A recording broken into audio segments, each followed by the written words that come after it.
Yeah, I mean, so there's going to be situations where we'll do things in good conscience which may turn out to be sinful. So let me give an obvious example. Some people may have taken a vaccine in good conscience and they found out that actually they shouldn't have, and possibly then in some cases there's an argument that they should be repenting of the fact that they did that, but they acted in good conscience. That's different to someone who knows the information and they make a blatant decision. So I think you're actually presenting an interesting case where you do want to kind of show due diligence to actually know and find out what you can. But I mean, living in the age of confusion that we're in, and especially when you bring some of these added cultural aspects, I think in this case, if you're not kind of getting the right gender or name correct, then as long as you're seeking to do this in good conscience, I don't think that you're compromising, because sometimes it can be difficult, and I think you've given some good examples of that. Yeah.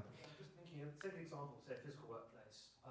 You might decide with pretty confident data transitions, you're not going to use that gender, but you don't have any other name to refer to. You may have to, what do? Do you use their name? Because how else can you refer to the person?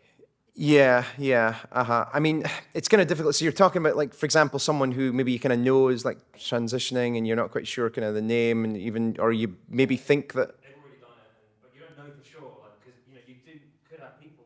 It's not impossible to just look a bit like the gender, maybe, right? That is possible. Yeah. You do meet people like that. Yeah, I mean, for me, because I remember one such instance, and this was actually many, many years ago. It was a man who was going through the transition of becoming a woman, and the key thing I wanted to know was by speaking to this person to understand their story. So where it's possible, I would say that it's good to actually talk to this person. This is kind of the similar principle here, where you are looking to be respectful in the sense of, well, I actually want to know you and know who you are based on truth.